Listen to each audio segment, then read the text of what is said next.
ప్రియుల యొక్క ఉదయకాల సమయంలో రాజుల మొదటి గ్రంథము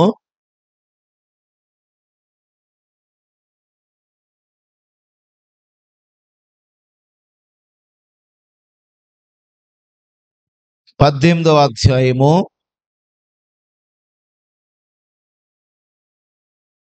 30వ వచనాన్ని చదువుకుందాం. అప్పుడు ఏలియా, నా దగ్గరకు రండని జనులందరితో చెప్పగా జనులందరూ అతని దగ్గరకు వచ్చిరి. అతడు క్రింద పడద్రోయబడి ఉన్న యెహోవా బలిపీఠమును బాగు చేసి. చిన్న ప్రార్థన చేద్దాం. మహాగుణుడా, మహోన్నతుడా, పరిశుద్ధుడా, మీకు స్తోత్రాలు. చదవబడిన లేఖనాన్ని దీవించండి తండ్రి. ఈ మధ్యాహ్నం మీరే మీ బిడ్డలతో మాట్లాడండి. యేసు నామములో ప్రార్థిస్తున్నాను ప్రియ తండ్రి, ఆమేన్. ప్రియులరా, ఈ యొక్క ఉదయకాలము దైవజనుడైన ఏలియా తన జీవితంలో చేసిన ఒక ఘనమైన కార్యాన్ని మనము ధ్యానం చేయడానికి ఇష్టపడతా ఉన్నాం. ఇక్కడ ఏలియా గారు కర్మేలు పర్వతం దగ్గర ఇశ్రాయేలు ప్రజలందరినీ ప్రోగు చేశాడు. దానికి ముందుగా జరిగిన సంభవం ఏంటంటే, ఇశ్రాయేలు ప్రజలు దారి తప్పిపోయారు.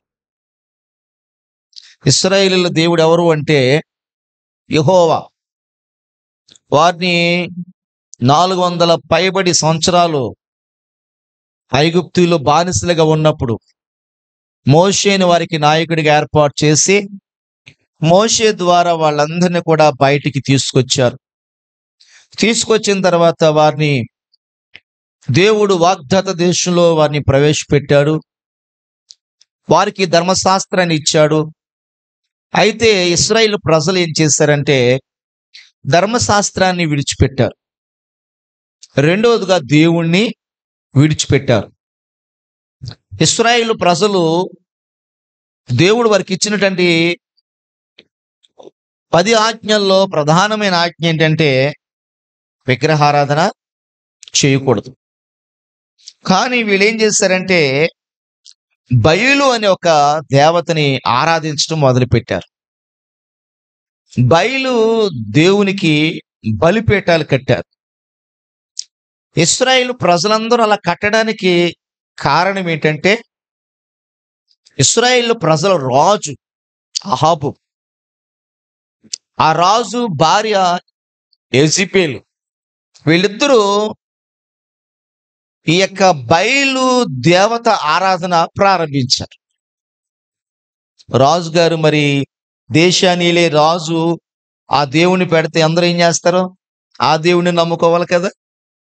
మనకి ఇశ్రాయేలు ప్రజలందరూ ఏం చేస్తారంటే యెహోవా దేవుణ్ణి విడిచిపెట్టి బయలు దేవుణ్ణి ఆరాధించడం మొదలుపెట్టారు. దేవుడు వీరిని 450 సంవత్సరాలు బానిసత్వంలో ఉంటే ఆ బానిసత్వంలోంచి వీరిని దేవుడు బయటికి తీసుకొచ్చారు. చాలా అద్భుతమైన కార్యాలు వీరి జీవితాల్లో ప్రభువు చేశారు. కానీ ఆ దేవుణ్ణి వీళ్ళు ఏం చేశారంటే మరిచిపోయారు, విడిచి పెట్టేశారు. సంపూర్ణంగా ప్రజలందరూ కూడా ఏం చేస్తున్నారంటే బయలు అనే ఒక దేవతని, ఆ దేవతకి బలిపీఠాలు కట్టి వాళ్ళందరూ కూడా ఆరాధన చేయడము ప్రారంభించారు. అలా చేస్తూ ఉంటుంటే దేవుని యొక్క మహాకోపము, ఉగ్రత ఆ ప్రజల మీదకి వచ్చేసింది. ప్రియులారా, గమనించండి, మనం ఎప్పుడైనా సరే ప్రభు అంటాడు నాకు చెందవలసిన మహిమ అంటాడు. ఇప్పుడు మీరు కన్న బిడ్డలు మిమ్మల్ని అమ్మ అనాలి, మిమ్మల్ని నాన్న అనాలి. ఎవరినో పక్కింటోళ్ళు దారంటే పోయేవాళ్ళని మా నాన్న మా అమ్మ అన్నారనుకోండి, మీకు ఎలాగుంటది? మీ హృదయం ద్రవించిపోతుంది. నేను నవమాసాలు మోసి కని పెంచి పెద్ద చేస్తే, నేను ముద్దలు పెట్టి పెంచాను, పెద్దోడిని చేశాను, నన్ను అమ్మ అనట్లేదు, నన్ను నాన్న అనట్లేదు, ఎవరినో అమ్మా నాన్న అంటున్నాడని చెప్పి మీరు ఎంత బాధపడతారో, మనం ఎంత బాధపడతామో దేవుడు కూడా మన తల్లి గర్భములో మనల్ని పిండంగా పెట్టి మనకి ఈ లోకంలో జీవితాన్ని ఇచ్చి పెద్దోళ్ళని చేసి, అంత మాత్రమే కాకుండా వీళ్ళు భయంకరమైన శ్రమల్లో ఉన్నప్పుడు ఈ ప్రజలందరినీ దేవుడు విమోచిస్తే, విడిపిస్తే, ఇప్పుడు విడిపించిన దేవుడు, రక్షించిన దేవుడు, కాపాడిన దేవుడు, పోషించిన దేవుణ్ణి వీరేం చేశారు చెప్పండి? మర్చిపోయారు. ఆ రాజు పెట్టిన ఆ బయలు దేవత ఆరాధన మీద వీళ్ళకి మక్కువ ఎక్కువయ్యింది. ప్రియులరా, ఒక విధంగా చెప్పాలంటే దేవుణ్ణి ఆరాధన చేయడానికి వీళ్ళకి ఇష్టం లేదు. ఈ దేవుని మీద వీళ్ళకి నిజమైన ఆశ లేదు. ఏదో నామకార్థంగా వాళ్ళు ఈ దేవుడు మనల్ని ఐగుప్తులు తప్పించాడు కదా, ఈ దేవుడు మనల్ని కాపాడాడు, ఏదో నామకార్థంగా అలాగా వాళ్ళు భక్తి చేస్తున్నారు. కానీ హృదయపూర్వకంగా వాళ్ళు దేవుణ్ణి ఏం చేయట్లేదు, వెంబడించట్లేదు. అందుకొరకే రాజు ఆ బయలు దేవతని నిలబెట్టినప్పుడు వీళ్ళందరూ అటువైపుకి తిరిగిపోయారు. నిజంగానే వీళ్ళ హృదయంలో దేవుడు ఉంటే ఆ దేవతను వాళ్ళు ఆరాధన చేస్తారా? ఆ దేవతకి బలిపీఠాలు వీళ్ళు కడతారా? ఆ బలిపీఠాల దగ్గర వీళ్ళు వెళ్ళి మొక్కుబళ్ళు చెల్లిస్తారా? కానుకలు ఇస్తారా? వీళ్ళకి ఏమి లేదంటే నిజంగా ఆ దేవుని మీద ప్రేమ లేదు. ఆ దేవుణ్ణి వెంబడించాలి, దేవుణ్ణి ఆరాధించాలి, దేవుని కొరకు బ్రతకాలి, జీవించాలనే తపన వీరికి లేదు. గనుక వీరేం చేశారయ్యా అంటే ఆ రాజు నిలవబెట్టినటువంటి ఆ బయలు దేవతను ఆరాధన చేయడము ప్రారంభించారు. కానీ ప్రియులరా, దేవుడు చూస్తూ ఊరుకునేవాడు కానే కాదు. జీవం గల దేవుడైనా, రోషం గల దేవుడైనా, మాట్లాడే దేవుడైనా గనుక ఏం చేశాడంటే ఆయన తన ప్రవక్త అయిన ఏలియా గారిని లేపాడు. ఇతను ఎవరంటే తిష్పీయుడు. తిష్పి అని ఒక పట్టణం, ఒక పల్లెటూరు మాట, పట్టణస్థుడు. ఈ ఏలియా గారితో దేవుడు మాట్లాడినప్పుడు ఏలియా గారు ఏం చేశాడంటే రాజు దగ్గరికి వెళ్ళాడు. ఆ రాజు పేరేంటి? అహాబు. చదవండి 17వ అధ్యాయము 1వ వచనము. గిలాదు కాపురస్తుల సంబంధియును తిష్పీయుడైన ఏలియా అహాబునొద్దకు వచ్చి, ఎవని సన్నిధిని నేను నిలవబడి ఉన్నాను, ఇశ్రాయేలు దేవుడైన ఆ యెహోవా జీవము తోడు, నా మాట ప్రకారం గాక ఏ సంవత్సరములో మంచైనను వర్షమైనను పడదని ప్రకటించాను. చూడండి, ఏలియా గారు రాజు దగ్గరికి వెళ్ళి ఏమని చెప్తున్నాడంటే, ఇక ఈ సంవత్సరం మంచు కానీ వర్షం కానీ పడదు. ఇప్పుడంటే మనకి ఏమున్నాయి? కాలువలు ఉన్నాయి, బోర్లు ఉన్నాయి. కానీ ఆ దినాల్లో బోరులు లేవు, కాలువలు కూడా తవ్వించడం లేదు. వాగులే అంటే తెలుసు కదా మీకు. వర్షం కురిసినప్పుడు ఏదో ప్రక్క నుంచి అది నీరు అలా వస్తూ ఉంటుంది, అంతే. దాన్ని వాగు అంటారు. ఏదైనా ఊట ఉందనుకోండి, ఊటలో నుంచి నీరు వస్తుంది, అంతవరకే. మనకులాగా కాలువలు తవ్వించుకునే ఆ వెలుసుబాటు ఆ రోజుల్లో లేదు, వర్షాధారమే. కనుక అప్పుడు ఏలియా ఏం చెప్పాడంటే రాజు దగ్గరికి వెళ్ళి, ఇక ఈ సంవత్సరం వర్షం కురవదు, మంచు కూడా కురవదు. వర్షం మంచు లేకపోతే ఏమవుతుంది? పంటలు పండవు, గేదెలకి, ఆవులకి, జంతువులకి గడ్డి కూడా మొలవదు. కనుక ఈ ఏలియా ఎప్పుడైతే ఈ మాట చెప్పాడో ప్రియులరా, దేవుడు ఏలియాని పంపించాడు. ఏలియా ద్వారానే ఆయన ఈ మాటలు చెప్పించాడు. కనుక దేవుడు చేసిన పని ఏంటంటే ఆ యొక్క సంవత్సరాలలో ఇంచుమించు 3.5 సంవత్సరాలు, ఎంతకాలం అండి? 3.5 సంవత్సరాల పాటు భూమి మీద వర్షము కురవలేదు, మంచు కురవలేదు. కారణం ఏంటంటే వాళ్ళు ఆ భయంకరమైనటువంటి ఆ దేవత ఆరాధన నుంచి బయటికి వాళ్ళు రావాలి. నిజమైన దేవుడు ఎవరో వాళ్ళు తెలుసుకోవాలి. దేవుడు ప్రియులైన వాళ్ళని కఠినముగా శిక్షించాడు. కొన్నిసార్లు దేవుడు మనల్ని శిక్షిస్తాడు.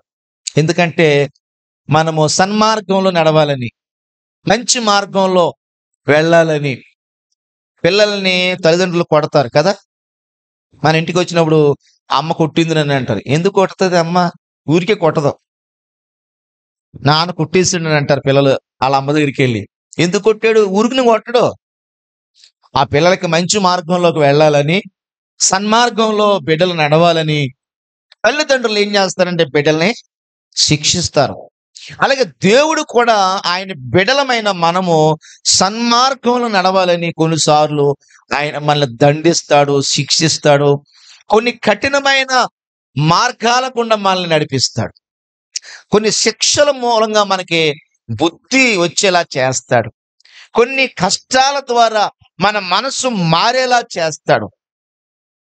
మనకి వచ్చే ఆ శ్రమల ద్వారా, కష్టాల ద్వారా, బాధల ద్వారా దేవుని ఉద్దేశం ఏంటంటే మన మనస్సు మారాలని, మన బుద్ధి మారాలని, మన నడవడిక మారాలని, మన ప్రవర్తనలో మార్పు రావాలని, కావాలని దేవుడే అటువంటి కార్యాలని చేస్తూ ఉంటాడు. కానీ కొంతమంది తెలుసుకుంటారు, కొంతమంది తెలుసుకోకుండా మరలా అవే పాపాలు చేస్తూనే ఉంటారు. ప్రియులారా గమనించండి, ఇక్కడ మనం చూస్తా ఉన్నాం ఇశ్రాయేలు ప్రజల కాలంలో 3.5 సంవత్సరాలు వర్షం కురవలేదు, మంచు కూడా పడలేదు. దానికి కారణం ఏంటంటే ఏలియా గారు ప్రియులారా దేవుని సన్నిధిలో అతడు మోకరించి కన్నీళ్లతో ప్రార్థన చేస్తూ వచ్చాడు. దేవునికి స్తోత్రం. హల్లెలూయా, హల్లెలూయా. ప్రియులారా గమనించండి, ఏలియా గారిని దేవుడు చెప్పమన్న మాట చెప్పాడు. కానీ దేవుడు ఏలియా గారి విషయంలో శ్రద్ధ తీసుకున్నాడు. ఏలియాని అన్నాడు, నువ్వు ఏలియా ఇక్కడ ఉండొద్దు నువ్వు. ఎందుకంటే వర్షము కురవదు, మంచు కురవదు, కొంతకాలానికి ఇక్కడ ఏముండదు, ఇక్కడ ఆహారము ఉండదు.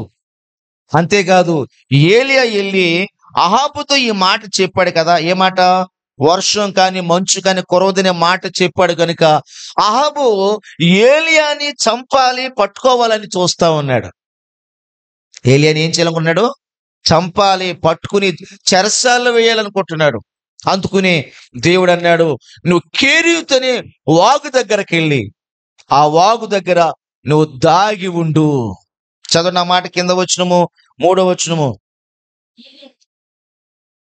నీవు ఎచ్చటి నుండి తూర్పు వైపునకు పోయి యోర్దానుకి ఎదురుగానున్న కేరీతు వాగు దగ్గర దాగి ఉండుము. ఆ వాగు నీరు నీవు త్రాగుదువు. అచ్చటికి నీకు ఆహారము తెచ్చినట్లు నేను కాకోలమునకు ఆజ్ఞాపించుతనని అతనికి తెలియచేశాడు. చూసారా ప్రియ దేవుని బిడ్డలారా, దేవుడు ఏలియాతో చెప్పిన మాట ఏంటంటే కేరీతు వాగు దగ్గరికి వెళ్ళిపో, కేరీతు వాగు దగ్గర దాగి ఉండు, అక్కడ కాకులు నీకు ఆహారం తెస్తాయి, ఆ వాగు నీరు తాగు, ఆ యొక్క కాకులు తెచ్చిన ఆహారాన్ని నువ్వు తిను అని దేవుడు చెప్పాడు. దేవునికి స్తోత్రం చెప్దాం. చెప్పాలి పేరు. హల్లెలూయా. ఏమంటే కాకులు ఆహారం తెస్తాయి అంటే అసలు నమ్మే పని అనేది? ఏమో కాకులు ఆహారం తెస్తాయా? కాకులు ఆహారం తేవు. మనకు తెలిసిన మాట ఏంటంటే చిన్న పిల్లల చేతుల్లో కూడా తన్నుకుపోతాయి. కాకులు ఏం చేస్తాయండి? చిన్న పిల్లల చేతుల్లో ఆహారం కూడా తన్నుకెళ్ళిపోతాయి కాకులు. కానీ దేవుడు అటువంటి కాకులతో ఏలియాని పోషించాడు. ఉదయం అటండి రొట్టె మాంసం తెచ్చేయండి. చూడండి ఎన్నో వచనము, 6వ వచనం. అక్కడ కాకోలము ఉదయమందు రొట్టెను మాంసమును, అస్తమయమందు రొట్టెను మాంసమును అతని యొద్దకు తీసుకొని వచ్చుచుండెను. అతడు వాగు నీరు త్రాగుచు వచ్చెను. దేవునికి స్తోత్రం. హల్లెలూయా. చూస్తారా ప్రియులరా, ఆ వాగు నీరు త్రాగుతున్నాడు, కాకులు తెస్తున్న ఆ రొట్టెని మాంసాన్ని ఏం చేస్తున్నారంటే తింటున్నాడు. ఈరోజు నా ప్రియ దేవుని బిడ్డలారా, దేవుడు ఏలియాని అద్భుతంగా పోషించాడు. ఎందుకు పోషించాడు? ఏలియా ఎవరి మాట విన్నాడండి? అమ్మా, దేవుడు ఏమన్నాడు?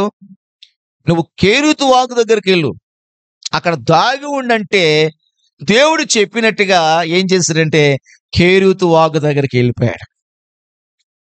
మనుషులు దేవుని మాట వింటే బాగుపడతారండి. మనుషులు దేవుని మాట చొప్పున చేస్తే బాగుపడతారండి, దీవించబడతారు, ఆశీర్వదించబడతారు.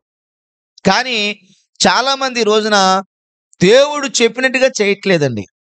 అందుకనే ప్రభువు అంటాడు, ఏమంటాడు? నేను చెప్పు మాటల చొప్పున చేయకుండా ప్రభువా ప్రభువా అని నన్ను పిలుచుట ఎందుకు? చదవండి ఆ మాట. ఏమన్నారంట? నేను చెప్పు మాటల చొప్పున చెయ్యక. ఏమని పిలుస్తున్నారంట? ప్రభువా ప్రభువా అని పిలుస్తున్నారంట. దేవుడు నిజంగా మనం చెప్పే మాటల ప్రకారంగా మనం చేయకుండా ఆయన ఎన్నిసార్లు పిలిచినా ఆయన పలికేవాడు కాదు. 7వ అధ్యాయము మత్తయి సువార్త 7వ అధ్యాయము 21వ వచనము. ప్రభువా ప్రభువా అని నన్ను పిలుచు ప్రతివాడును పరలోక రాజ్యంలో ప్రవేశింపడు గాని పరలోకమందున్న నా తండ్రి చిత్త ప్రకారం చెయ్యువాడే ప్రవేశించు. చాలు. చూసారా ప్రియులరా, ఏమన్నారు ప్రభువారు? ప్రభువా ప్రభువా నన్ను పిలుచు ప్రతివాడు పరలోక రాజ్యములో ప్రవేశింపడు. మరి ఎవరు ప్రవేశిస్తారు? పరలోకమందున్న నా తండ్రి చిత్త ప్రకారం చేసేవాడు. అది అంటే కేవలం మనము ఏదో ప్రభువా ప్రభువా అంటే మనకు పని అయిపోదట. ఏం చేయాలి మనము? ఏమండి? చిత్త ప్రకారం, ఆయన మాట ప్రకారం, ఆయన వాక్య ప్రకారం మనము ప్రవర్తించాలి, నడుచుకోవాలి. అప్పుడే మనకి ఆ పరలోక భాగ్యం.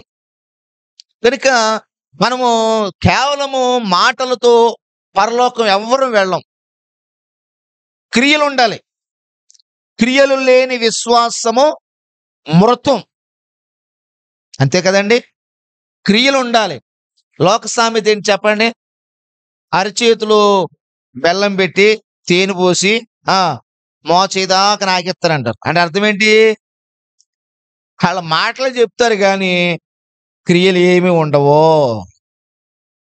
వాళ్ళు ఊరికి పెడతామంటారు కానీ పెట్టరు. మాటలు కోటలు దాటుతాయి, చేతలేమో శూన్యం అంటారు. అవునా కదా? లోక సామెత. అంటే మనము ఈ లోకంలో కేవలము ఏదో ప్రభువుని నమ్ముకున్నామని ఒక ఆచారంగానో అలవాటుగానో మనం ఉంటే మనము ప్రభు రాజ్యంలోనికి ప్రవేశించడము దుర్లభం. ప్రభు రాజ్యం అది ఉచితంగా ఇచ్చాడు, కానీ అది దాని కొరకు చాలా ప్రభు త్యాగం చేశాడు, తన ప్రాణాలని అర్పించాడు. కనుక ఆ ప్రభు యొక్క మార్గంలో మనం నడిస్తేనే గాని ఆ పరలోకంలో మనము ప్రవేశించలేం. మన పరలోకంలో ప్రవేశించాలంటే, దేవుని రాజ్యానికి మన వారసులంగా మారాలంటే ప్రియులరా ఆయన మాటల ప్రకారంగా మనము నడవాలి, నడుచుకోవాలి. అప్పుడే మనకి ఆ పరలోకంలో చక్కని ప్రవేశాన్ని దేవుడు మనకి ఇస్తాడు. దేవునికి స్తోత్రం చెప్పండి. దగ్గరగా చెప్తాం హల్లెలూయా. ఏలియాకి దేవుడు కాకోలంతో ఆహారం పంపించాడు. దేనితో ఆహారం పంపాడు? కాకులు ఆహారం తెచ్చినాయి. ఎందుకు తెచ్చినాయి? ఏలియా దేవుడు చెప్పినాడు చేసాడు. నువ్వు అక్కడ ఉండ అన్నాడు. ఎక్కడ ఉండమన్నాడు? అక్కడ ఉన్నాడు కాబట్టి కనుక అక్కడికి ఏమొచ్చింది చెప్పండి? ఆహారం వచ్చింది. నువ్వు కూడా నేను కూడా మనం ఆయన చెప్పినట్టుగా చేస్తే నీకు కావలసిన ఆహారాన్ని ఆయన నీకు సమృద్ధిగా ఇస్తాడు. నీ అవసరాలన్నీ ప్రభు తీరుస్తాడు, నీ అక్కర్లన్నీ ప్రభు తీరుస్తాడు. మనము ఆయన మాట ఒకటి, మన పని ఒకటి అయితే మనము దీవించబడలేం, ఆశీర్వదించబడలేం. మన జీవితాల్లో దేవుని కార్యాలు చూడలేం. దేవుని కార్యం మనం చూడాలంటే కాకులు మన కొరకు రావాలి. దేవునికి స్తోత్రం చెప్పండి. అంటే కాకులు అంటే ఏంటి? నిజంగా కాకులు కాదు, దేవుని సహాయం. ఏది మనకు కావాలి చెప్పండి? దేవుని సహాయం నీ దగ్గరికి రావాలి. దేవుడు నీకు సహాయం పంపించాలి. నీ కుటుంబం ఆదుకోవాలి. నీ బిడ్డల్ని దేవుడు ఆదుకోవాలి. నీ భర్తని దేవుడు ఆదుకోవాలి. నీ కుటుంబానికి దేవుడు పైనుండి సహాయం. ఎక్కడి నుండి చెప్పండి సహాయం? ఎక్కడి నుండి సహాయం? పైనుండి సహాయం. ఒక భక్తుడు అంటాడు, కుడివైపు నుంచి సహాయం రాకపోయినా, ఎడమవైపు నుంచి సహాయం రాకపోయినా, ఏమండి, తూర్పు పడమర ఉత్తరము నలుదిక్కులు, ఏమ్మా వింటున్నారా? దిక్కులెన్ని? 4. 4 దిక్కుల్లోంచి సహాయం రాకపోయినా నాకు పర్వాలేదు, పై దిక్కు నుంచి నాకు సహాయం వస్తుంది, పై నుండి నాకు సహాయము వస్తుంది. దావీదంటాడు, భూమి ఆకాశములను సృజించిన యెహోవా వలననే నాకు సహాయము కలుగును. అవును కదా? మనకి ఈ లోకంలో ఎవరు చేసినా చెయ్యకపోయినా, ఎవరు ఇచ్చినా ఇవ్వకపోయినా, ఎవరు మనల్ని ఆదుకున్నా ఆదుకోకపోయినా, మనల్ని ఆదుకుని ఒక ఆయన ఉన్నాడు. ఆయనే ప్రభు అయిన యేసుక్రీస్తు వారు. పైనుండి మనకు సహాయము ఆయన ఇస్తాడు, పంపిస్తాడు. ఆయన తన సహాయాన్ని మనకు అనుగ్రహిస్తాడు. దేవుడు మనల్ని ఆదుకుంటాడు. ఆయన ఆదుకుంటాడు. దేవుడు మనల్ని లేవనెత్తుతాడు. మనల్ని నీ కష్టకాలంలో, నీ ఆపదల్లో దేవుడు నీకు సహాయము చేస్తాడు. బైబిల్ గ్రంథం చెప్తుంది, ఆపత్కాలముల నీవు నన్ను గూర్చి మొర్రపెట్టుము, నేను నీకు ఉత్తరం ఇస్తాను. కదండి? ఎప్పుడంట? ఆపత్కాలంలో, కష్టకాలంలో మనం మొర్రపెట్టినప్పుడు దేవుడు మనకి ఉత్తరం ఇస్తాడు. మన కష్ట సమయాలలో మనం ప్రార్థన చేసినప్పుడు దేవుడు మనకు సహాయం చేస్తాడు. కనుక ప్రియ దేవుని బిడ్డలారా, ఈ యొక్క మధ్యాహ్నపు వేళ మన జీవితాల్లో పైనుండి దేవుని నుండి మనకు సహాయం రావాలంటే ఏలియా ఏం చేశాడు చెప్పండి? ఏలియా ఏం చేశాడు? కేరీతు వాగు దగ్గరికి వెళ్ళి అక్కడ దాగి ఉండు అని ప్రభు చెప్పినప్పుడు, కేరీతు వాగు దగ్గరికి ఎందుకు ప్రభువా? అక్కడ మనుషులు ఎవరు ఉండరు కదా, అక్కడ నాకు ఆహారం ఎలాగొస్తుంది అన్నాడా? ఏమ్మా కొండమ్మ గారు, అలాగన్నాడా? అలాగనలేదు. కేరీతు వాగు అంటే అక్కడ వాగుందంతే, జనసంచారం లేదు, ఇళ్ళు లేవు, ఆహారం లేదు. అక్కడికి వెళ్ళుండు అంటే అక్కడికి వెళ్ళాడు. అక్కడ ఉన్నాడు. దేవుడే తన కాకులను పంపి ఏలియాకి రొట్టె మాంసం, ఏ ఆహారం చెప్పండి? రాజులు భుజించే ఆహారం, రాజభోజనం. ప్రియులరా, ఉదయం రొట్టె మాంసము, సాయంకాలం రొట్టె మాంసము దేవుడే కాకులతో పంపించాడు. కనుక ఈ ఉదయకాలము దేవుడు తన సహాయాన్ని ఏలియాకు మాత్రమే పంపుతాడా? నాకు పంపడా? అవును, నీకు పంపుతాడు. దేవునికి స్తోత్రం, హల్లెలూయా. నీకేం కావాలో, నీకేది అవసరమో, నీకేది అక్కరగా ఉందో, నీ కుటుంబానికి ఏది అవసరమో దేవుడు తప్పనిసరిగా ప్రతి ఒక్కరికి ఆయన సహాయం చేసేవాడే. అయితే మనం కూడా ఏం చేయాలంటే, దేవుడు నీకేం చెప్తున్నాడో, దేవుడు నీతో మాట్లాడుతున్నాడు. అసలు దేవుడు నీతో ఎప్పుడైనా మాట్లాడాడా? దేవుడు మాట్లాడాడా మీతోటి? ఎన్నోసార్లు మాట్లాడుతున్నాడు ఆయన. హల్లెలూయా. ఇశ్రాయేలు ప్రజల గురించి అంటాడు ఆయన. చూడండి ఒకసారి ఇర్మియా గ్రంథంలో అంటాడు. ఇర్మియా పుస్తకం తీయండి. ఇర్మియా గ్రంథంలో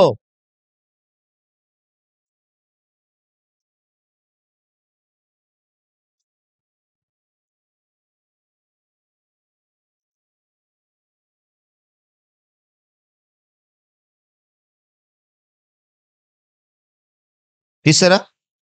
6వ అధ్యాయము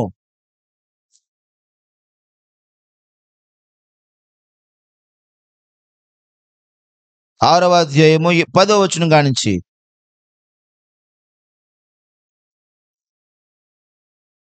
ఆ ఉమ్, ఆ ఇదిగో వారు యెహోవా వాక్యమందు సంతోషము లేని వారై దాన్ని తృణీకరించుదురు అంటే అర్థం ఏంటి? దేవుని వాక్యాన్ని ఏం చేస్తారంట వాళ్ళు? అస్సలు వినరంట.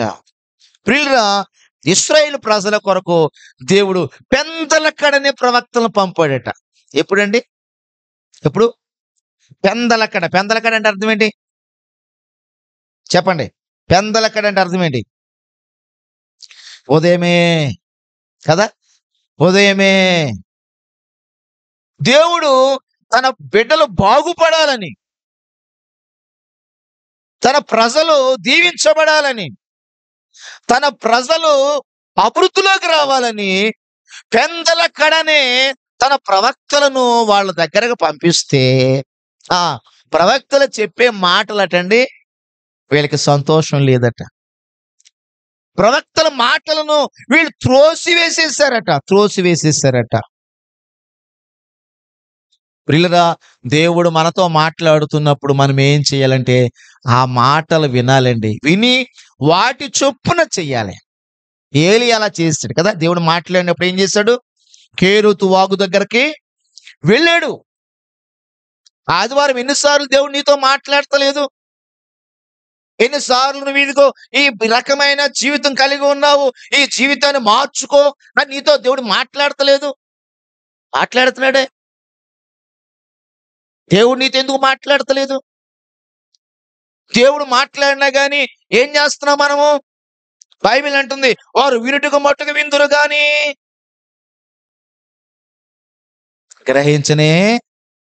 గ్రహించరు, చూచుడు మట్టుకు చూతురు గాని. చదవండి యెషయా గ్రంథం 6వ అధ్యాయము, యెషయా గ్రంథము 6వ అధ్యాయము 9వ వచనము. నీవు పోయి జనులతో ఇట్లనుము, సత్యము కాదు నిత్యము. చూసారా? నీవు నిత్యము వినుచుందువు గాని. అమ్మా ఇలా చూడండి ఒకసారి. ఇశ్రాయేలు ప్రజలతోటి చెప్పమన్నాడు ఆయన. ఎవరో? ప్రభువు. ఎవరితోనూ? యెషయా గారితోను, ప్రవక్తని యెషయాతో చెప్తున్నాడు ఈ మాటలు. నువ్వు వెళ్ళి ఇశ్రాయేలు ప్రజలతో చెప్పి మాటలు ఏమిటంటే, వీళ్ళు ఏం చేస్తున్నారంట? వాళ్ళు నిత్యము విందురంట. ఎప్పుడు వింటారంట, కానీ ఏం చెయ్యరు? గ్రహింపకుందురు. నిత్యము చూచుచుందురు గాని తెలుసుకొనకుందురు. వారు కన్నులతో చూచి, చెవులతో విని, హృదయముతో గ్రహించి, మనసు మార్చుకొని స్వస్థత పొందకపోవునట్లు ఏ జనుల హృదయము క్రొవ్వు చేసి, వారి చెవులు మందపరిచి, వారి కన్నులు మూసుకుపోయినాయంట. చూసారా? ఈ మాట చెప్పెళ్ళి, ఈ మాటలు చెప్పెళ్ళి ఎవరికి చెప్తున్నాడు దేవుడు చెప్పండి? యెషయాతో చెప్తున్నాడు. ఇశ్రాయేలు ప్రజలు ఎలాగున్నారంట చెప్పండి? ఎలాగున్నారంట? నిత్యము వింటారంట. ఎప్పుడు వింటారంట, కానీ ఏం చేయరు. ఏముంది అక్కడ? వినుచుందురు గాని గ్రహించరు. ఇంకేమన్నారు? చూస్తారు గాని తెలుసుకోరు. వీళ్ళ కన్నులతో చూచి, చెవులతో విని, హృదయముకు గ్రహించి, మనసు మార్చుకుని స్వస్థత పొందుకున్నట్లు హృదయం ఎలాగుంది చెప్పరా నాకు? ఏముంది అక్కడ? హృదయము క్రొవ్విపోయి ఉంది. మనుషులు ప్రియులరా, దేవుడు ఆయన ఎంత కఠినమైన మాటలు చెప్తున్నాడు కదండి. ఇది కఠినమైన మాట అంటారా, నెమ్మది కలిగిన మాట అంటారా? ఇశ్రాయేలు ప్రజలకి చాలా కఠినమైన మాట చెప్తున్నాడు. ఈ కఠినమైన మాటలు చెప్తున్నా గాని ప్రియులరా, వాళ్ళు మనస్సు మార్చుకోలేదట. దేవుడు మనతో కూడా ఎన్నోసార్లు మాట్లాడుతున్నాడండి. కానీ మనం కూడా ఏం చేస్తున్నామంటే, ఈ చెవితో వింటున్నాము, ఈ చెవితో వదిలేస్తున్నాం. ఏలియా అలా చేయలేదు. ఏలియా, నువ్వు వెళ్ళు, కేరుతు వాగు దగ్గర దాగి ఉండు, నేను నీకు ఆహారం పంపిస్తానంటే, ప్రభువా అక్కడ మనుషులు ఎవరుంటారో, నేను ఒక్కడినే ఉండాలి అక్కడ. అక్కడ ఎవరు ఉండరు, నా చుట్టూ ప్రజలు ఉండరు, నేను ఎవరు లేకుండా ఒక్కడిని అక్కడ ఏం చేయను. అబ్బెబ్బెబ్బే, దేవుని చిత్తం అంటే దేవుడు ఎక్కడ ఉండమంటే అక్కడ ఉండాలి. దేవునికి స్తోత్రం చెప్పండి. హల్లెలూయా. దేవుడు నీకేం చెప్తున్నాడు, దేవుడు నీతో ఏం మాట్లాడుతున్నాడు, నువ్వు దేవుని మాట వింటున్నావా? పాట పాడతాం మనం ఏమని, నాతో మాట్లాడు ప్రభువా,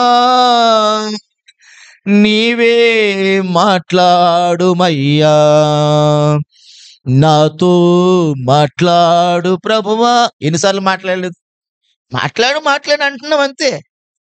ఆయన మాటలు వింటున్నాం కానీ ఏం చేయట్లేదు, గ్రహించట్లేదు. ఎరగని వారంగా ఉంటున్నాం, తెలుసుకోని వారంగా ఉంటున్నాం, కళ్ళతో చూస్తున్నాం కానీ గ్రహించట్లేదు. ఎన్నిసార్లు మాట్లాడాలి దేవుడు మనతోటి? దేవుని స్తోత్రం చెప్పండి, బిగ్గరగా చెప్పండి. హల్లెలూయా. ప్రియులారా గమనించండి, దేవుడు ఏలియాతో మాట్లాడినప్పుడు ఏలి ఏం చేశాడు చెప్పండి? దేవుడు చెప్పిన కేరుతు వాగు దగ్గరికి వెళ్ళిపోయాడు. ఆ వాగు దగ్గర అతడు దాగి ఉన్నాడు. అహాబుకు కనబడకుండా, ప్రజలకు కనబడకుండా ప్రియులారా ఆ కొండ కోణంలో దాగి మోకరించి దేవునికి ప్రార్థన చేస్తూ ఉన్నాడు. దేవునికి ప్రార్థన చేస్తున్నాడు. ఏమని ప్రార్థన? అతని ప్రార్థన ఒకటే ప్రార్థన, ఇశ్రాయేలు విగ్రహారాధన విడిచిపెట్టాలి. నాయన నువ్వే నిజమైన దేవుడు అని వాళ్ళు తెలుసుకోవాలి. వర్షం రాకుండా, మంచు కురవకుండా ప్రభువా మీరు కార్యం చేయనని దేవునికి మొర్ర పెడతా ఉన్నాడు. దేవుడు ఆకాశాన్ని మూసేశాడు. వర్షం కురవట్లేదు, మంచు కురవట్లేదు. ప్రియ దేవుని బిడ్డలారా, దేవుడు ఏలియా ప్రార్థన ఆలకించి ఓ కార్యం చేస్తా ఉన్నాడు. హల్లెలూయా. ఎంతకాలం అండి? ఎంతకాలం కురవలేదు వర్షం? 3.5 సంవత్సరాలు. 3.5 సంవత్సరాల పాటు వర్షం కురవపోయినా, జాగ్రత్త వినాలి, వర్షం కురవపోయినా, మంచు కురవకపోయినా, ప్రజలకు ఆహారం దొరకకపోయినా, ప్రజలు ఆహారం కొరకు చాలా కష్టాలు అనుభవిస్తున్నా కానీ, కష్టాలైన పడ్డారు కానీ మనసులు మాత్రం మారలేదండి. అమ్మా వింటున్నారా నా మాట? కష్టాలు పడుతున్నారు కానీ ఏం మారలేదు, మనసులు మారలేదండి. మనసులు మారలేదు, వాళ్ళ బుద్ధి మారలేదు. బాధలు మాత్రం పడుతున్నారు, కష్టాలు మాత్రం పడుతున్నారు. 3.5 సంవత్సరాలు అయిపోయింది. అప్పుడు దేవుడు ఏలియాతో మరలా చెప్పాడు, వెళ్ళి ఈసారి నువ్వు ప్రార్థించి నేను వర్షాన్ని పంపబోతున్నాను. దేవునికి స్తోత్రం. హల్లెలూయా. ఏవండి, దేవుడు నిజంగా ఎంత ప్రేమ గలవాడుండండి. ఆయన కఠినంగా ఉంటాడు కానీ కొంతకాలం అండి. ఆయన మనకులాగా రాయిలాగా ఉండడు, ఆయన బండల్లాగా ఉండడు. ఆయన మన నెలరాళ్ళగా ఉంటాం, మనం అసలు కరగం ఇరగం, మనం మారం అసలు. దేవుని స్తోత్రం చెప్పండి, దగ్గరికి. హల్లెలూయా. మనం మారాలి ప్రియులారా. దేవుని స్తోత్రం చెప్పండి. హల్లెలూయా. మనం పరిపూర్ణంగా మారిపోవాలి, యేసు స్వరూపంలోకి వెళ్ళిపోవాలి, ప్రభులాగా మారిపోవాలి. మనం మారని జీవితాలు మనకి ఎందుకండి? బండబారిపోయిన హృదయాలు మనకి ఎందుకండి? కఠినమైన మనసులు మనకి ఎందుకండి? ఈ రాయిలు ఇక్కడ ఉండేది కాదు, వెళ్ళిపోవాలి మనం. హల్లెలూయా. నువ్వైనా నేనైనా చనిపోతే ఎక్కడికి వెళ్ళిపోవాలి చెప్పండి? ఎక్కడికి వెళ్ళిపోవాలి? యేసు దగ్గరికి వెళ్ళిపోవాలి కదా. మరి యేసు దగ్గరికి వెళ్ళాలంటే మరి మనము ఈ లోకం మీద ఆశ పెట్టుకుంటున్నాం, ప్రభు మీద ఆశ పెట్టుకోవట్లేదండి. ఈ లోకం మీద మనం మనసు పెట్టుకుంటున్నాం, ప్రభు మీద మనసు పెట్టుకోవట్లేదండి. ఈ రోజున ప్రియ దేవుని బిడ్డలారా, మనం ప్రభు మీద మనసు పెట్టుకోవాలి. దేవునికి స్తోత్రం చెప్పండి. ఏలియా గారు బైబిల్ గ్రంథంలో చాలా రోషం కలిగిన ప్రవక్త అండి. ఆయన చాలా కోపం, ఆయనకి చాలా కోపం అంట. ఏలియా గారికి చాలా కోపం, రోషం. పట్టుదల దేవుని కొరకు చాలా బలమైన వ్యక్తిగా మనం బైబిల్లో చూస్తామట. కనుక ప్రియులు గమనించండి, దేవుడు చెప్పినప్పుడు ఏలియా వెళ్ళిపోయాడు. ఎక్కడికి వెళ్ళిపోయాడు తెలుసా మీకు? డైరెక్ట్ గా రాజు దగ్గరికి వెళ్ళిపోయాడు. మరలా అప్పటికే ఎంతకాలం నుంచి వర్షం లేదు? 3.5 సంవత్సరాలు అయిపోయింది. వర్షం లేదు, మంచు లేదు. వర్షము మంచు కొరవట్లేదు ఎందుకనేది అహాబు తెలిసే తెలీదా? ఆహాబు దగ్గరికి వెళ్ళి చెప్పాడు కదా ముఖం మీద. నీకు అర్థమైందా? ఏలియా గారు ఎక్కడికి వెళ్ళి చెప్పాడు? ఈ సంవత్సరం నుంచి వర్షం గాని మంచు గాని కురవదని ఎవరితో చెప్పాడు? ఏలియా రాజుతో చెప్పాడు. ఇప్పుడు రాజు వర్షం కురవట్లేదు, ఏమ్మా అర్థమవుతుందా? వర్షం కురవట్లేదు, మంచు రావట్లేదు. ఎందుకు రావట్లేదు? రాజు ఏమనుకుంటాడు? ఏలియా చెప్పాడు, ప్రవక్త చెప్పాడు, అందుకే రావట్లేదు. ఆడు చెప్పుకుంటే బాగుండు కదా వచ్చును. ఎవరో ఏలియా ప్రవక్త ఆ మాట నోటంట రాకుండా ఉంటే దేశంలో వర్షం కురుస్తుంది కదా, నా దేశంలో మంచు పడును కదా. అందుకని అంటాడు, నా పగవాడా అంటాడు ఏలియాని. ఏమన్నాడు? నా నేనెందుకు పగవాడిని? ఏలియా అంటాడు, నేను పగవాడిని కాదు, దేవుడే నీకు పగవాడు. ఎందుకంటే నువ్వు దేవుని మాట వినలేదు, నువ్వు దేవుని మార్గాల్లోకి రావట్లేదు, నువ్వు దేవుని చిత్తం చేయట్లేదు నువ్వు. అందుకు దేవుడు నీకు పగవాడయ్యాడు. నేను కదయ్యా నీకు పగవాడిని. కానీ మనమేమనుకుంటాం? పాస్టర్ గారు అలాగన్నారు ఇలాగన్నారు అంట కదా. పాస్టర్ గారిని శుభం పలకమంటే పాస్టర్ గారు కీడు పలుకుతున్నారు, పాస్టర్ గారు అలాగన్నారు ఇలాగన్నారు అని కొన్నిసార్లు పాస్టర్ గారి మీద కూడా మనం ఏం చేస్తాము? సణుక్కుంటాం, గొణుక్కుంటాం. ఎదురుకుండా అనకపోయిన వాళ్ళ దగ్గర వీళ్ళ దగ్గర అంటూ ఉంటాం మనం. ఇప్పుడు ఈయన రాజు కూడా ఏమంటాడంటే, ఏలియా ప్రవచించాడు కనుక వర్షం రావడం లేదు కనుక ఏలియాను పట్టుకుని చెరసాల్లో వెయ్యాలని. ఎవరిని? ఏలియాను పట్టుకుని ఎందుకు వెయ్యాలి? అర్థం అవ్వాలి, మీరు అర్థం చేసుకుని. ఎందుకు వెయ్యాలి ఏలియాని చెరసాలను? ఆ మాటలు అన్నాడు కదా. ఏ మాటలు? వర్షం కురవకూడదు, మంచు కురవదు అన్నాడు కదా. అందుకుని ఏలియాను పట్టుకుని చెరసాల వేలి అనుకున్నాడు. కానీ వర్షం కురవాలంటే, మంచు కురవాలంటే యెహోవా దేవుడికి ప్రార్థన చేయాలి, నా చెడు నడతలు మానేయాలి, నేను పరిశుద్ధంగా జీవించాలి, దేవునికి ప్రార్థన చేయాలి, దేవుని వెతకాలి అనుకుంటున్నాడా? అనుకుంటలేదు. దేవునికి స్తోత్రం చెప్పండి. దేవుడు వర్షాన్ని ఆపింది ఎందుకు? వీడి బుద్ధి మారుతుందనే. దేవుడు మంచుని ఆపింది ఎందుకు? వీడి మనసు మారుతుందనే. కానీ ఇది మారట్లేదు. ఎలా వస్తుంది చూడండి తిరగేసి. దేవుని స్తోత్రం చెప్పండి. మేకరికి హల్లెలూయా.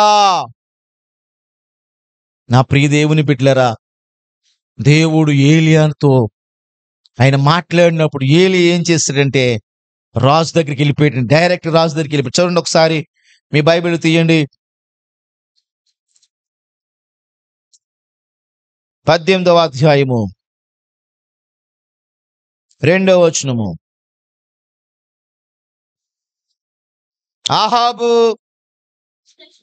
ఆహాబును దర్శించుటకు ఏలియా వెళ్ళిపోయాను. దేవునికి స్తోత్రం హల్లెలూయా.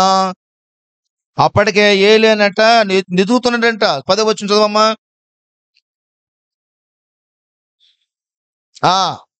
యెహోవా జీవము తోడు నిన్ను చిక్కించుకోవాలని నా ఏలిన వాడు దోతలు పంపించిన జనం ఒకటైనను లేదు, రాజ్యం ఒకటైనను లేదు, అతడు ఎక్కడ లేడని అతను చూడలేదని వారు ఆయా జనముల చేత రాజ్యముల చేత ప్రమాణములు చేయించుచూ వస్తున్నారట. దేవునికి స్తోత్రం చెప్పండి.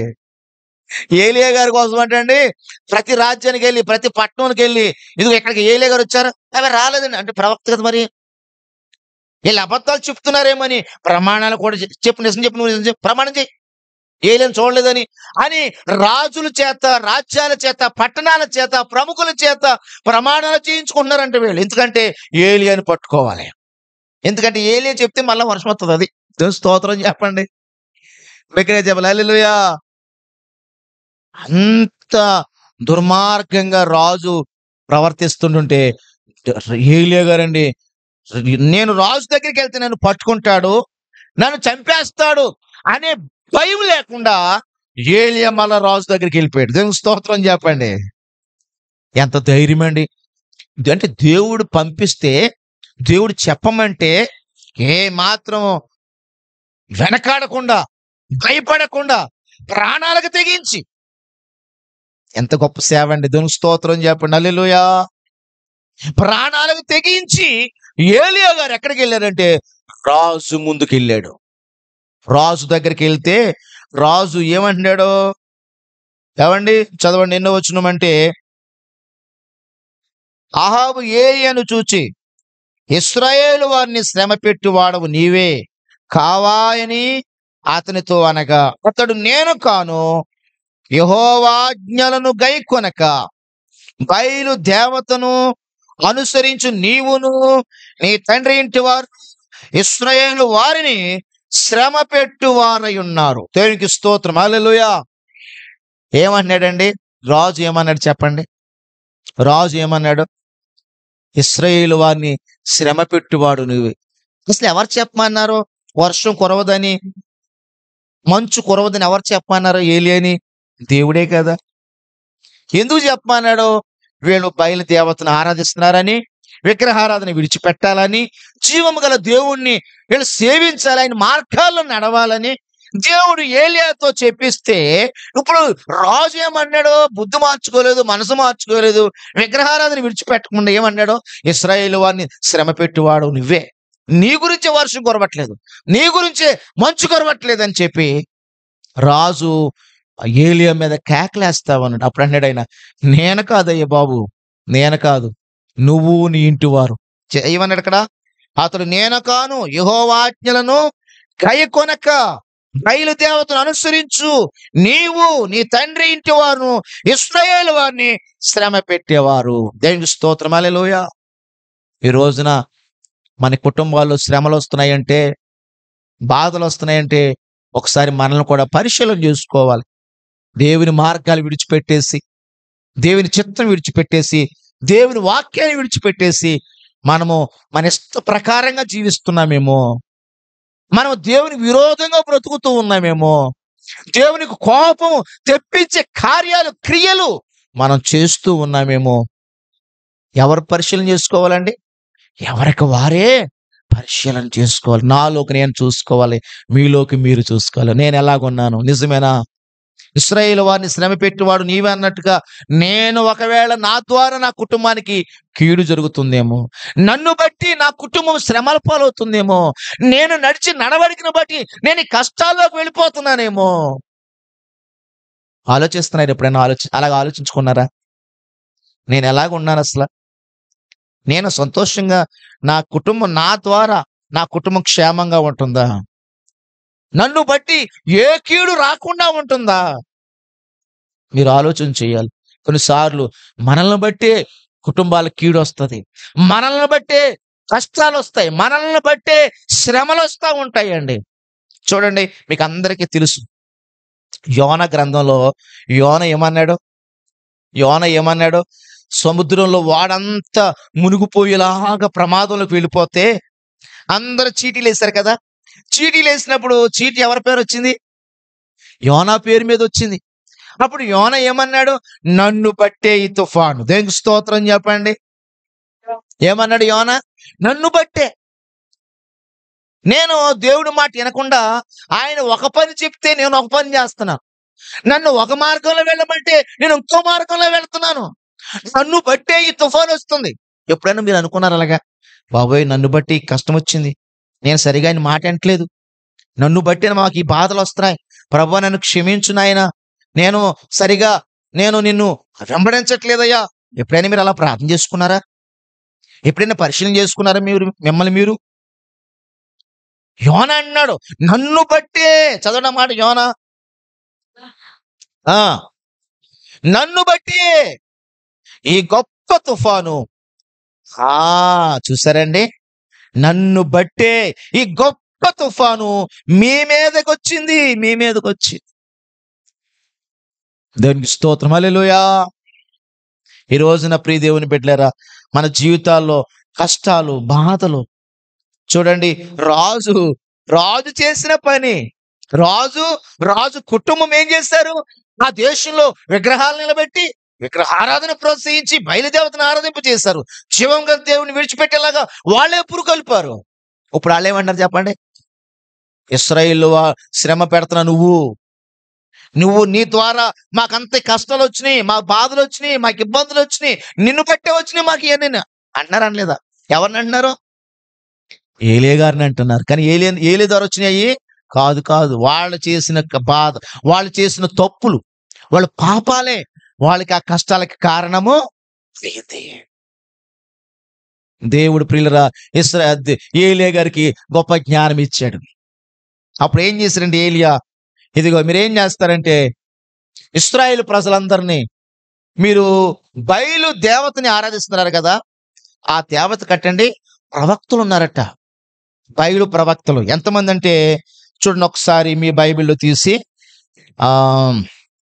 19 వచ్చి చదవమ్మా. 18 రాజుల మొదటి గ్రంథము 18-19. అయితే ఇప్పుడు బయలు దేవతల ప్రవక్తలు 450 మందిని, అషేరాదేవి ప్రవక్తలైన 400, అది 450, ఇది 400, అంత మొత్తం ఎంతమంది? 850 మంది ప్రవక్తలు. వీళ్ళందరూ యెహోవా దేవుడికి ప్రవక్తలే కదంట.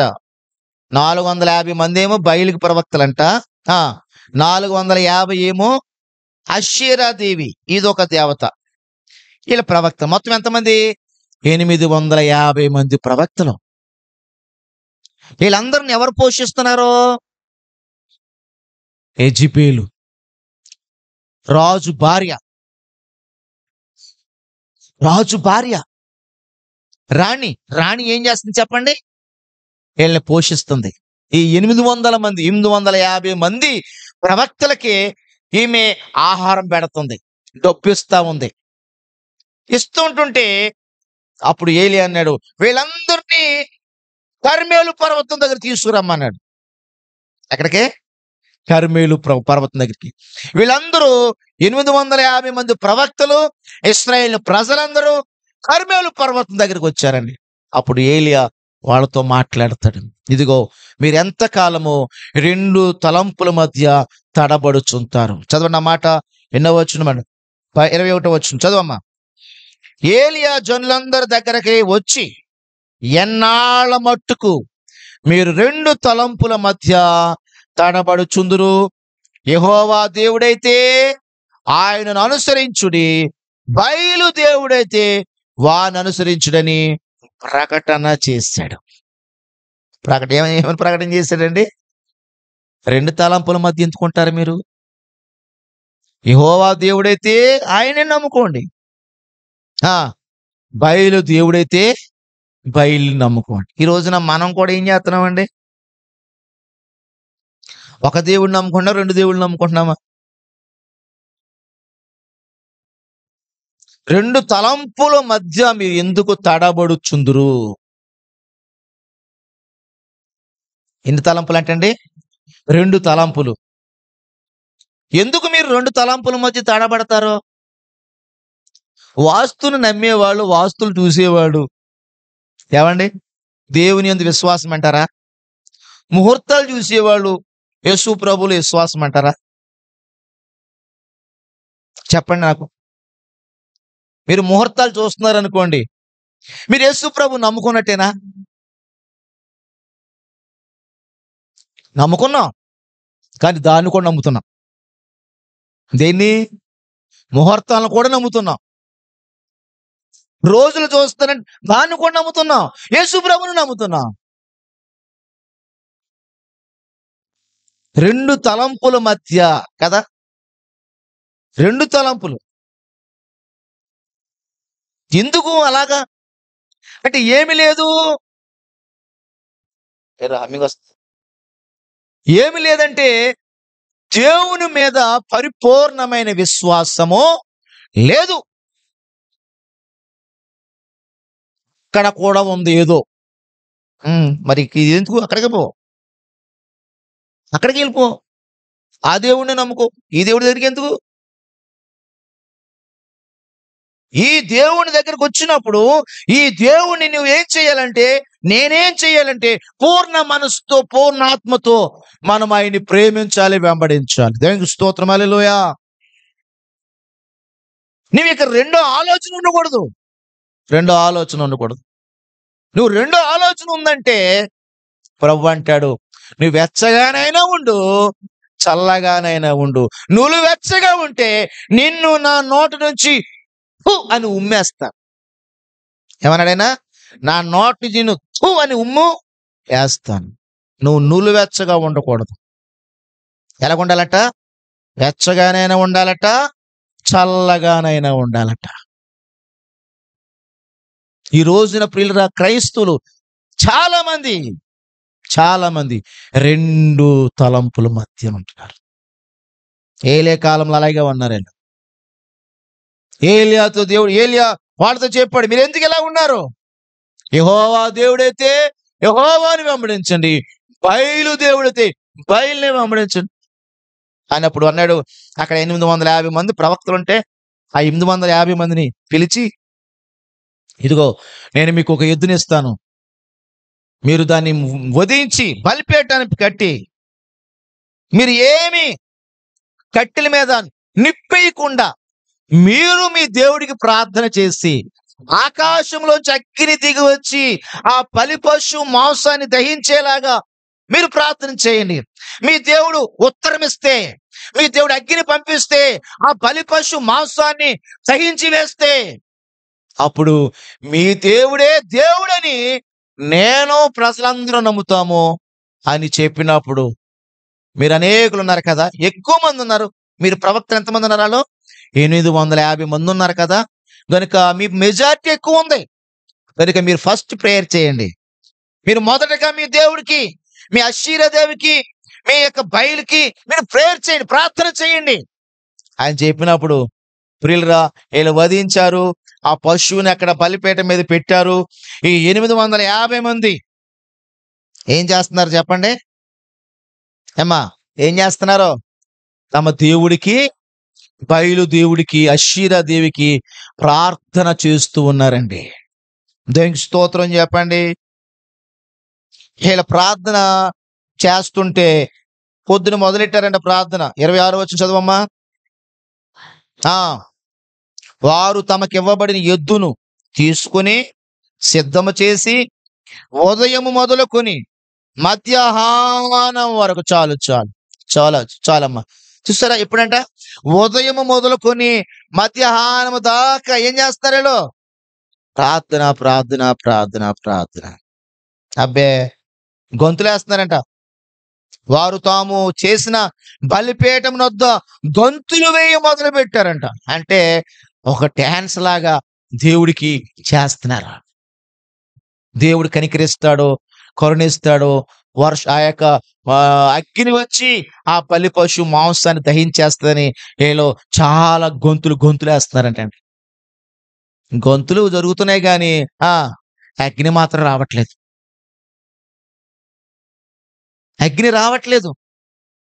గొంతులేస్తున్నారు వీళ్ళు. ఇంకేం చేశారంటే, ఇలా కాదని చెప్పి ఏం చేశారట? చదవండి ఆ మాట.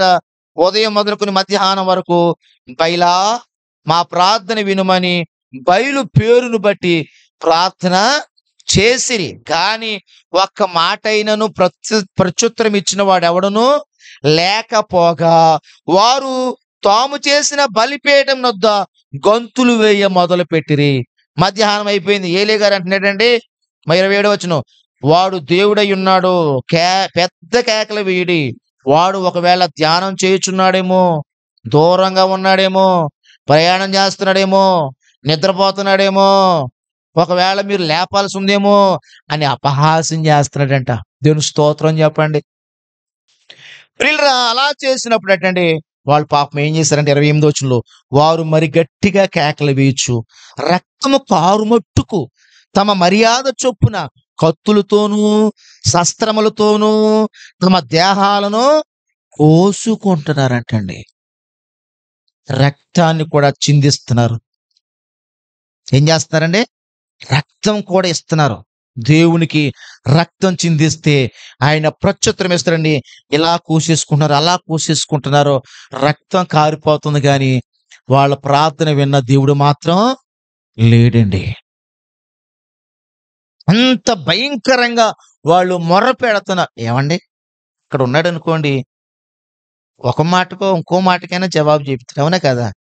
లేకుండా ఎవరిస్తారండి? అక్కడ ఉంటే చెప్తాడు, అక్కడ ఉంటే జవాబు వస్తుంది. ఇక్కడ మనిషి ఉన్నాడు అనుకోండి, ఎంతసేపు రాయిలా ఉంటాం మనం? చెప్పండి, ఎంతసేపు ఉండలేం కదా, మొత్తానికి లొంగుతాం. మరి దేవుడు ఇంకెంత కరిగిపోతాడు? ఉంటే కరుగుతాడు, లేకుండా ఏం కరుగుతాడు? 850 మంది రక్తాలు కార్చుకున్నా గానీ ప్రత్యుత్తరం రావట్లేదు, జవాబు రావట్లేదు. ప్రియ దేవుని బిడ్డలారా, ఏం జరిగిందంటే అప్పుడు వీళ్ళ వంతు అయిపోయింది. ఇక చికటిపోతుంది, సందడిపోతుంది. పొద్దున మొదలెట్టారు వీళ్ళ ప్రార్థన, సందడిపోయింది, అయినా జవాబు లేదు. అప్పుడు ఏలియా అన్నాడు జనులందరినీ చూచి, మీరందరూ ఇలా నా దగ్గరికి రండి అన్నాడు. దేవునికి స్తోత్రం చెప్పండి, బిగ్గరగా చెప్పాలి, బిగ్గరగా హల్లెలూయా. ఏలియా ప్రియులరా జనులందరితో అన్నాడు, నా దగ్గరికి రండి అని జనులందరూ చెప్పినప్పుడు అందరూ అతని దగ్గరికి వచ్చారంట. అప్పుడు క్రింద పడద్రోయబడిపోయి ఉంది. ఏంటది? యెహోవా బలిపీఠం. ఎంతకాలమైందో ఆ బలిపీఠం పడద్రోయబడి, ఎంతకాలం అయిపోయిందో అది కృంగిపోయి పడిపోయి, దాన్ని నిలబెట్టిన వాళ్ళు ఎవరో కూడా లేరు. అక్కడికి వచ్చిన వాళ్ళు లేరు. ఆ బలిపీఠం దగ్గర ప్రార్థన చేసిన వాళ్ళు లేరు. ఆ బలిపీఠం దగ్గర ఆరాధించే వాళ్ళు లేరు. ఆ బలిపీఠానికి మొక్కిన వారు లేరు. ఉండడానికి కొన్ని లక్షల మంది ప్రజలు, ఇశ్రాయేలు ప్రజలు ఉన్నారు, కానీ ఆ బలిపీఠాన్ని బాగు చేసిన వాడు కానీ, ఆ బలిపీఠాన్ని పట్టించుకున్న వాళ్ళు కానీ, ఆ దేవుణ్ణి ఆరాధించిన వారు కానీ ఒక్కరు కూడా లేరండి. అందుకని ఆ పడద్రోయబడి ఉన్న యెహోవా బలిపీఠాన్ని ఏలీ ఏం చేశాడు చెప్పండి?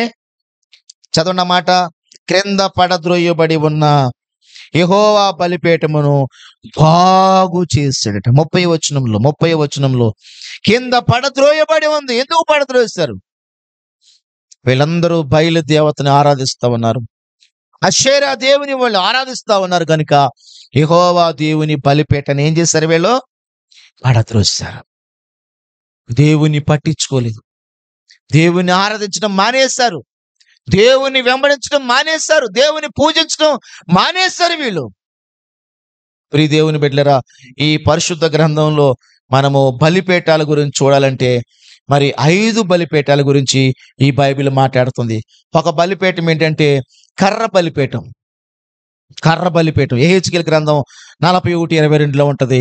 రెండోది బంగారు బలిపీఠం, మొదటి రాజుల గ్రంథం 6:20లో ఉంటది.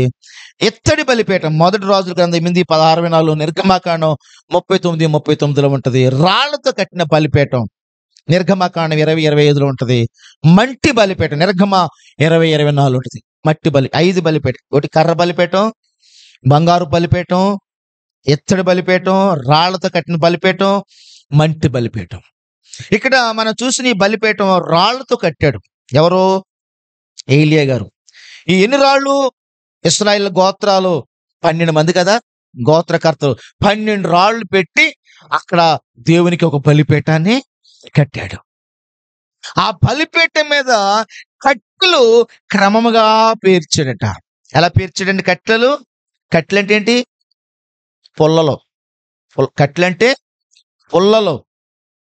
పుల్లల్ని క్రమముగా పేర్చి ప్రియులరా ఆ పశువుని వధించి ఆ కట్టెల మీద పెట్టాడు. కట్టెల మీద పెట్టి చుట్టూను కందకం అంటే తెలుసు కదా, గొయ్య చుట్టూను. ఇదే బలిపీఠం అనుకోండి, ఈ బలిపీఠం చుట్టూ లోతుగా ఒక గొయ్యి తవ్వించాడు.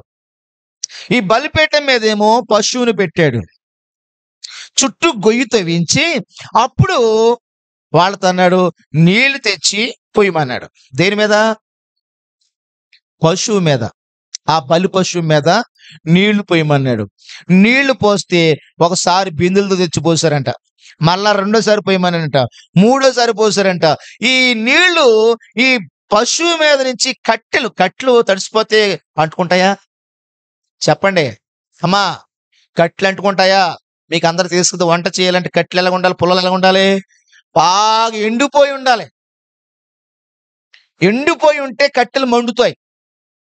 ఇప్పుడు 3 సార్లు బిందెలతో నీళ్లు పోస్తే నీళ్లు ఈ బలి పశువు మీద నుంచి, కట్టెల మీద నుంచి కందకంలోకి వెళ్ళిపోయినాయి కదా, గోతులోకి వెళ్ళిపోయినాయి కదా.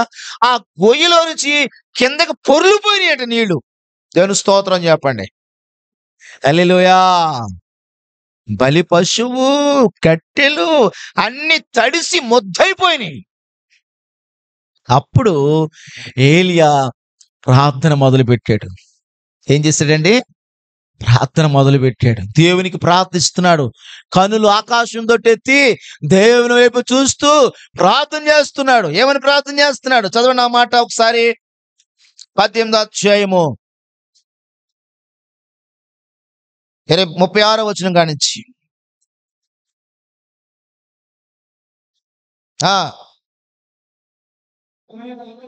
అర్పించే సమయమున ప్రవక్త ఏలియా దగ్గరకు వచ్చి ఇలాగ ప్రార్థన చేసిన, యెహోవా, అబ్రహాము, ఇస్సాకు, ఇశ్రాయేలుల దేవా, ఇశ్రాయేలుల మధ్య నీవు దేవుడవై ఉన్నావనియు, నేను నీ సేవకుడినై ఉన్నాననియు, ఈ కార్యాలన్నీ నీ సెలవు చేత చేసితననియు ఈ దినమున కనబరుచుము. యెహోవా, నా ప్రార్థన ఆలకించుము. యెహోవైన నీవే దేవుడవై ఉన్నావనియు, నీవు వారి హృదయమును నీ తట్టుకు తిరగచేయుదువనియు ఈ జనులు తేలినట్లుగా నా ప్రార్థన ఆలకించుము. అతడు ఇలాగు ప్రార్థన చేయుచుండగా యెహోవా అగ్ని దిగి దహన బలి పశువులను, కట్టెలను, రాళ్లను, బుగ్గిని దహించి కందకముందున నీళ్లను ఆరిపో చేశాడు. దేవునికి స్తోత్రం చెప్పండి. దగ్గర చెప్పాలి. హల్లెలూయా. ఏలియా ఎలా ప్రార్థన చేస్తుంటేనంటండి ఆకాశం నుంచి అగ్ని అలా దిగిపోయిందటండి. అగ్ని దిగి ఈ పశువు దహించిపోయింది, కట్టెలు దహించిపోయినాయి, చుట్టూ కందకములు ఏమున్నాయి? నీళ్లు కూడా ఆవిరైపోయినాయి. దేవునికి స్తోత్రం. హల్లెలూయా. ఆకాశములో దిగి వచ్చిన అగ్ని కట్టెల్ని దహించేసింది, నీళ్లు కూడా ఆరిపోయేలా చేసేసింది. ఎంత ప్రార్థన చేశాడు? చిన్ని ప్రార్థన. ఎంత ప్రార్థన అండి? చిన్ని ప్రార్థన. దేవునికి అతను చేసిన ప్రార్థన ప్రియులరా, ఆకాశంలోంచి అగ్ని దిగి వచ్చేసింది. దానికి కారణం ఏంటి తెలుసా? దేవుడు చిత్త ప్రకారంగా, దేవుని సెలవు ప్రకారంగా, దేవుడు చెప్పినట్టుగా ఏలియా చేశాడు కనుక ఏలియా ప్రార్థన దేవుడు ఆలకించాడు. దేవునికి స్తోత్రం. హల్లెలూయా. నిజంగా ఏలియా చేసిన ప్రార్థన దేవుడు ఆలకించాడు. వెంటనే గొప్ప ప్రత్యుత్తరాన్ని ఇచ్చాడు, జవాబునిచ్చాడు. ప్రజలందరూ కూడా యెహోవాయే దేవుడు, యెహోవాయే దేవుడు, యెహోవాయే దేవుడు అని కేకల వేయడం మొదలు పెట్టారండి. దేవుని స్తోత్రం. హల్లెలూయా. ఉదయం మొదలుకొని సాయంకాలం 3 గంటల దాకా ప్రార్థన చేశారు. ఏమండి? చీరుకున్నారు, అరిచారు, గొల్లు పెట్టారు, రక్తాలు కార్చారు. జవాబు వచ్చిందా? జవాబు రాలేదు. ఎందువల్ల రాలేదు? దేవుడు కాదు. కానీ ప్రియులరా, ఒక చిన్న ప్రార్థన ఏలియా చేసినప్పుడు ఆకాశం నుంచి అగ్ని దిగి, కళ్ళారా చూస్తున్నారు, ఆకాశం నుంచి అగ్ని దిగివచ్చి ఆ బలి పశువు మాంసం దహించేసింది. ఆ కందకంలో నీళ్లు ఆరిపోయినాయి, కట్టెలు దహించబడ్డాయి. అప్పుడు అంటున్నారు వాళ్ళు, యెహోవాయే దేవుడు, యెహోవాయే దేవుడు. అప్పుడు ఏలియా అన్నాడు, బయలు ప్రవక్తల్ని ఒక్కడిని కూడా పోనవద్దు అన్నాడు. దేవుని స్తోత్రం చెప్పండి. 850 మందిని పట్టేసుకున్నారండి. కిద్రోను వాగు దగ్గర తీసుకెళ్లి అక్కడ వాళ్ళందరినీ చంపించేస్తాడు ఏలియా. విగ్రహారాధన సంపూర్తిగా ఆ దేశం లేకుండా తీసివేయబడింది. దేవునికి స్తోత్రం చెప్పండి. హల్లెలూయా. ఇశ్రాయేలు మనస్సంతా, వాళ్ళ హృదయాలన్నీ దేవుని తట్టు తిరిగిపోయినాయి. దేవుణ్ణి వాళ్ళు ఆరాధించడం మొదలు పెట్టారు. ఈరోజు ఈ ఉదయకాలం ఏం ప్రియులరా, మన దేవుడు జీవము గల దేవుడు. దేవునికి స్తోత్రం. హల్లెలూయా. మన ప్రార్థన దేవుడు ఆలకించాలంటే ఏలియా చేసినట్లుగా మనం కూడా ఏం చేయాలంటే పడద్రోయబడిన బలిపేటలు ఏం చేయాలి? పట్టుకోవాలి. నీ హృదయం అనే బలిపేట. ఏ బలిపేటని చెప్పండి? నీ హృదయం అనే బలిపేట నువ్వేం చేయాలి? బాగు చేయాలి. నీ బలిపేటము బాగుంటే, ఏలియా ప్రార్థన ఎప్పుడు విన్నాడు దేవుడు? బలిపీఠం కట్టి ప్రార్థన చేస్తాడా, బలిపీఠం కట్టుకోకుండా ప్రార్థన చేస్తాడా? అక్కడ ఏముంది వచనం చదవండి మళ్ళీసారి.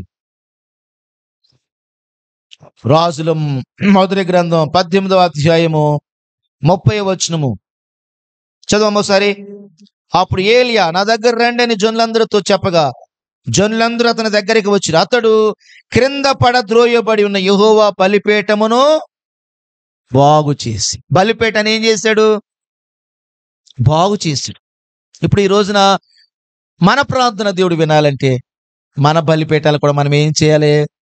బాగు చేసుకోవాలి వద్దా? దేవుడు నీకు హృదయం ఇచ్చాడు. ఈ హృదయం అనే బలిపీఠాన్ని నువ్వేం చేయాలి?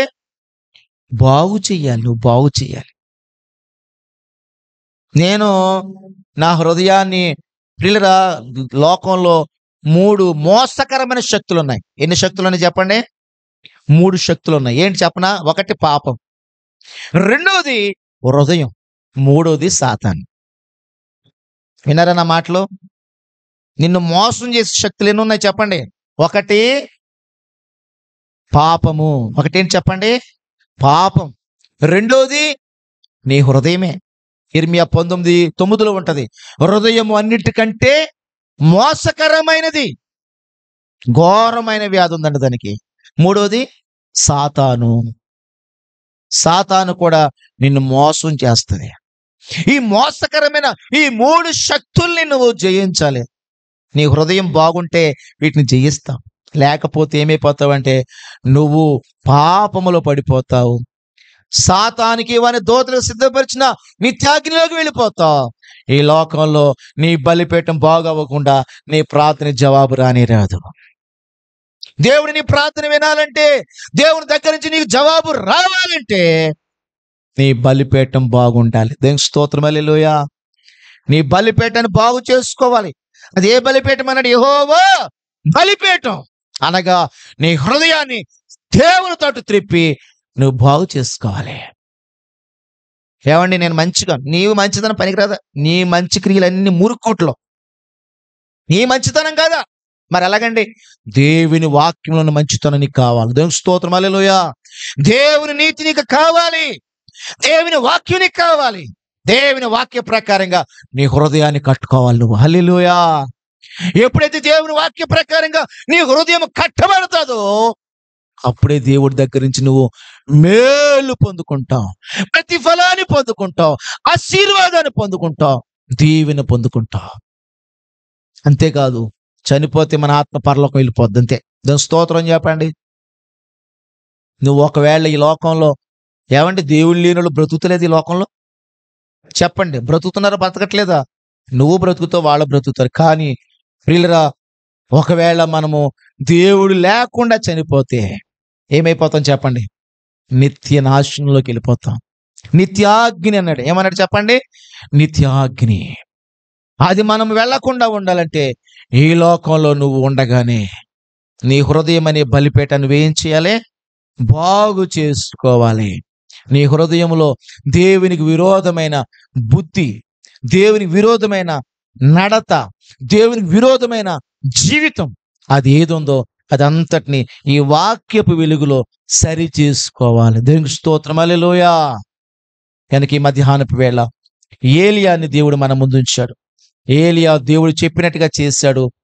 ప్రియులారా, ఏలియా ద్వారా ఓ ఘనమైన పరిచర్య జరిగింది, సేవ జరిగింది, స్వార్థ జరిగింది, ఆత్మలు రక్షించబడ్డాయి, ప్రజలు మార్పు చెందారు, ప్రజలు ప్రభు తట్టు తిరిగారు. ఈ రోజున ప్రజలందరూ కాకపోయినా కనీసం నీ కుటుంబమైన నువ్వు తిప్పుకుంటావా ప్రభు దగ్గరికి? కనీసం నీ కుటుంబాన్ని అయినా నువ్వు రక్షించుకుంటావా? నువ్వు రక్షించుకోవాలంటే నీ పడద్రోయబడి ఉన్న యెహోవా బలిపీఠాన్ని ఏం చేయాలి చెప్పండి? ఏం చేయాలి? బాగు చేయాలి, బాగు చేయాలి. ఈ రాత్రి, ఈరోజు, ఈ ఉదయకాలము అలాగే మన బలిపీఠాలను కట్టుకుని బాగు చేసుకుని దేవుని కొరకు నిలబడదాము. అటువంటి గొప్ప భాగ్యాన్ని ప్రభు మనందరికి అనుగ్రహించునుగాక. ఆమేన్. దయచేసి అందరూ తల వంచండి.